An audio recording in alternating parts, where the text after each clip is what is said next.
өтеміз, иә? Шартты форматтау дегеніміз ұяшықтардағы деректерді белгілі шарттар бойынша форматтау. Жаңа сөздерді қайталап жіберейік. Шартты форматтау. Шартты форматтау. Қайталаймыз. Условное форматирование. Conditional formatting.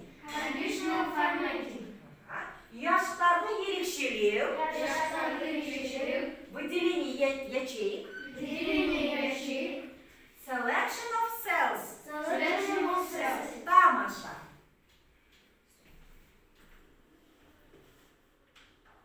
Сонымен шартты форматтауды іске қосу үшін біз главная бөліміндегі стили бөлімінде условное форматирование деген жер бар. Сол жерден правила выделения ячеек, правила отбора первых и последних значений, гистограмма, цветовые шкалы, наборы значков деген қатарлардан тұрады.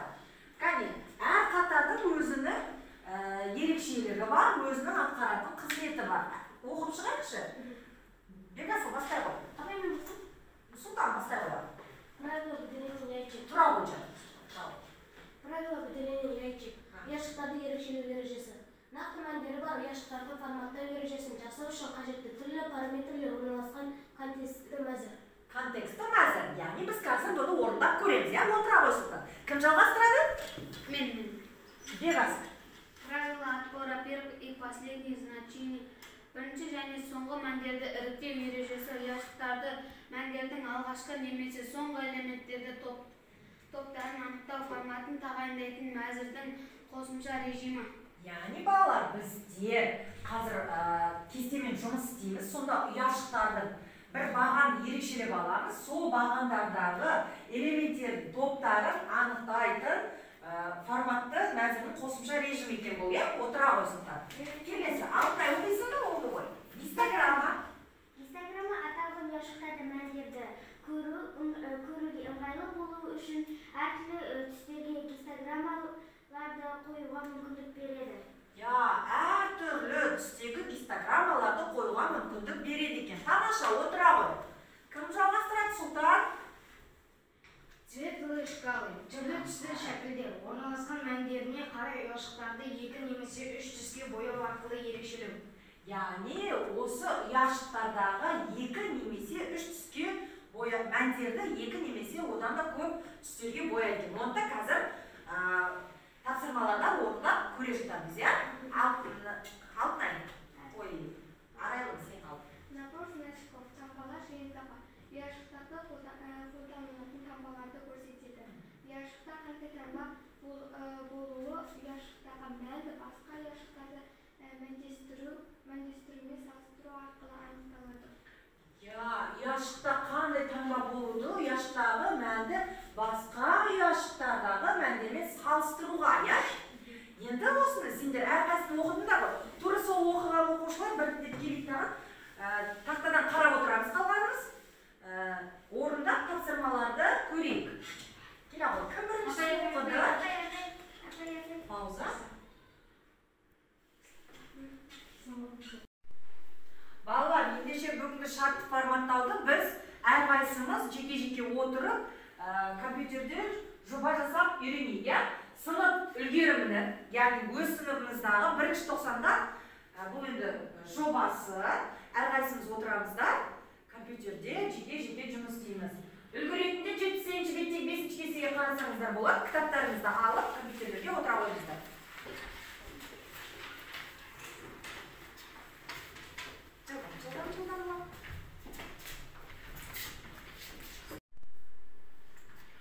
Сонымен балалар, шартты форматтау дегенді қалай түсіндік? Кім айтып береді? Анықтамасын айта Сұлтан.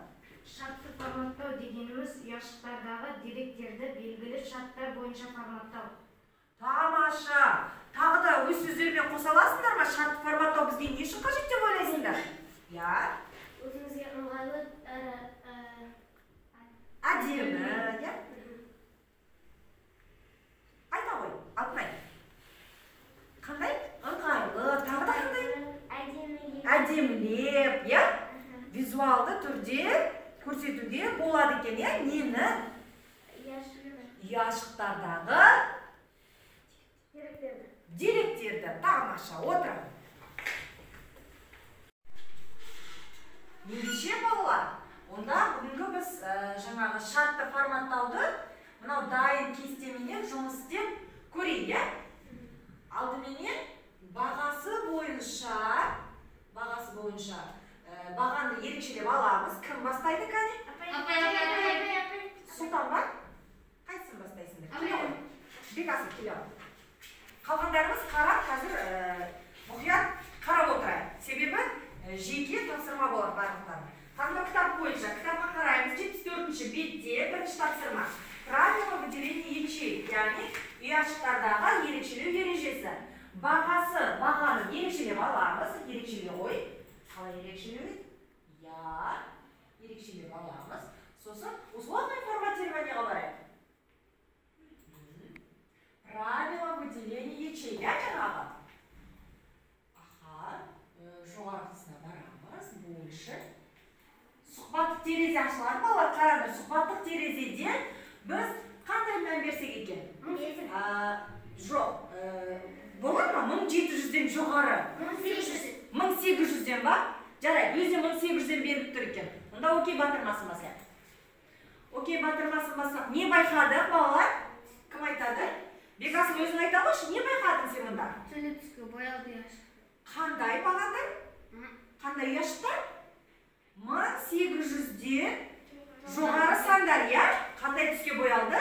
Қызыл түске боялды. Ендеше қараңдар, біз жаңа ұяшықта сұхбаттық терезеде айттық. 1800-ден жоғары сандарды көрсетеді. Оны қызыл түспен бояды. Ол бізге бояп берді, иә?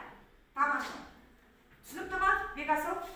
Келесі тапсырмаға көшейік ендеше. Отыра ғой. Келесі тапсырмаға кім келеді? Келе ғой, ағай. Келесі тапсырмамыз бірінші және соңғы мәндерді іріктеу ережесі бойынша. Отыра ғой. Кәне қарайық. Бірінші және тағы да бағандар. Келесі саны бағанын алайық. Бағаны ерекшелеп аламыз. Содан кейін неге барамыз? Правило условное форматирование. Условное форматирование.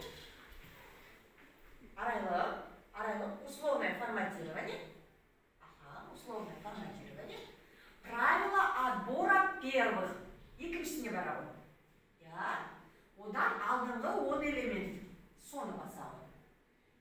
Енді біз 10 демей қойық, себебі бізде 10 элемент тұр онсызда, 10 оқулық туралы біз мәлімет алдық. Біз нешеге түсірейік? 5-ке. Жарайды, 5-ке түсірейік, 5-те ғой. Және мына жерден түстерді де өзгертуге болады екен. Арайлым, қарай қойшы.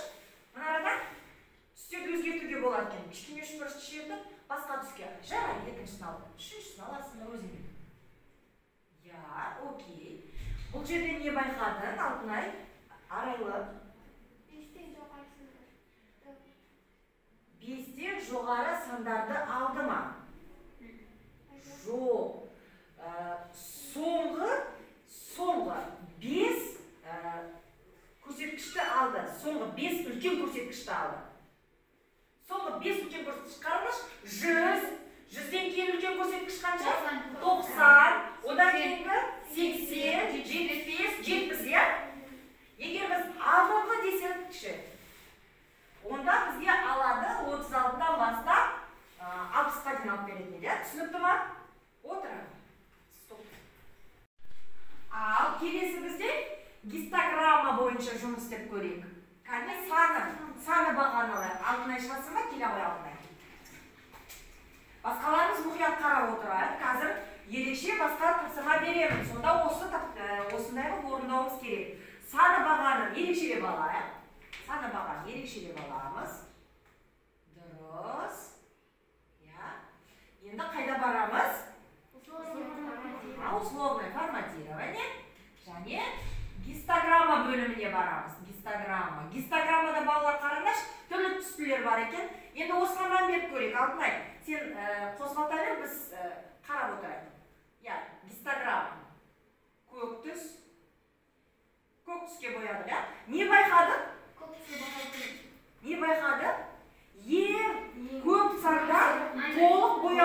ұяшық, иә, сол түске.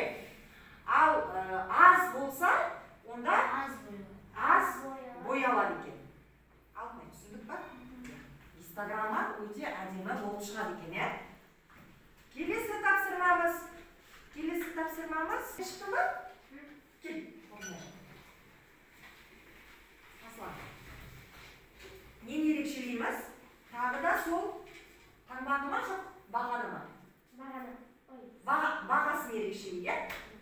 Ал ерекшелей ғой бағасын.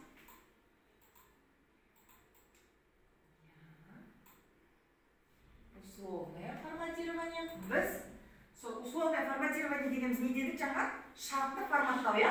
Шартты форматтаумен жұмыс істеп жатырмыз. Я, набор значков. Енді осыдан таңдасақ болады екен. Қайсын таңдаймыз?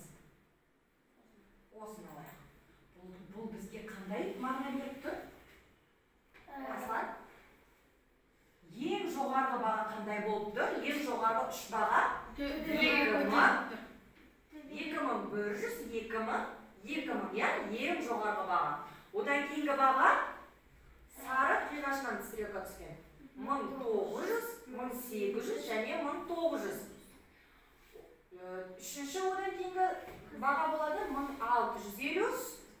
Аслан айта ғой? 1650, 1750. Я.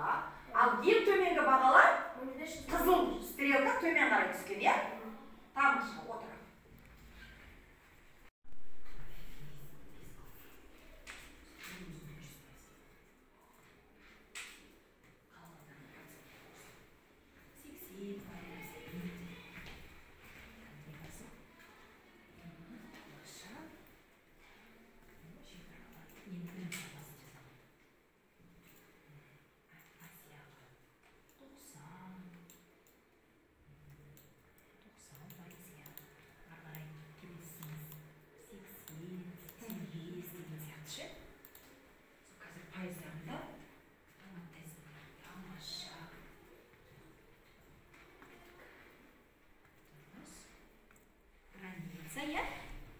Аслан, граница, внешний, внутренний, және шекаралардың ішкі, сыртқы деп бөлінеміз.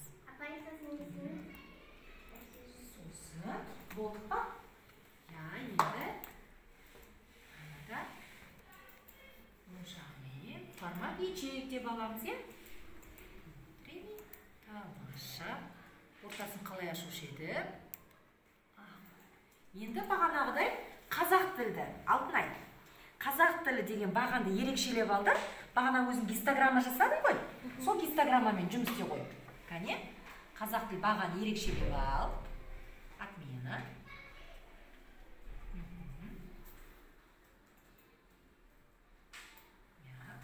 Қазақ тілі бағаны ерекшелеп ал. Дұрыс. Тоқтат. Формат. Условный. Гистограмма. Және бір түсті таңдай ғой.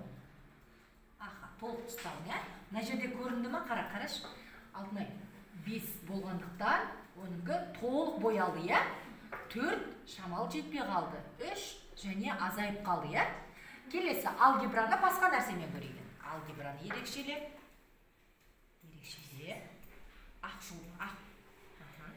Жоқ. Асықпа. Ақ болушы еді ол бірінші. Түсіре қойын. Енді шартты форматтау. Гистограммаға барамыз, цветовые шкалы, соған бара ғой. Онда да өзгеріске ұшыратсам болады. 5-ті көк түске бояды, 4-ті қызылға, күлгінге, иә? Келесі, ары қарай орындай бер.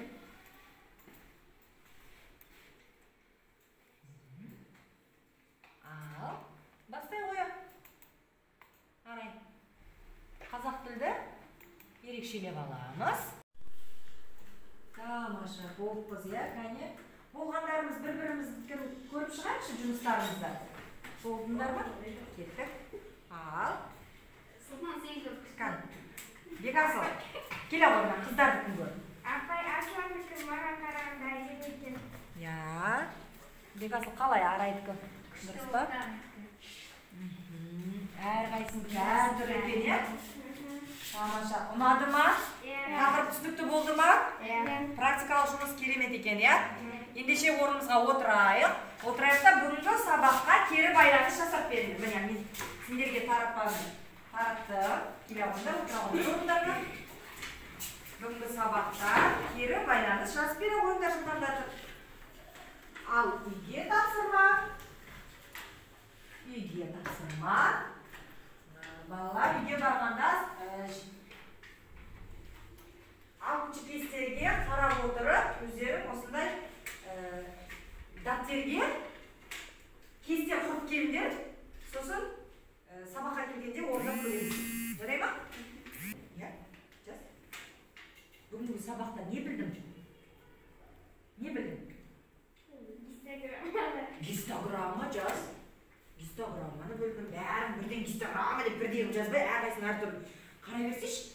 Цветовая шкаланы үйрендім, форматтауды үйрендім, кестені үйренгенімді айт.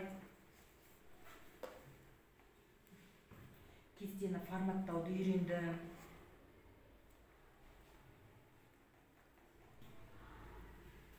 Сабақ ұнаса, сабақ ұнады.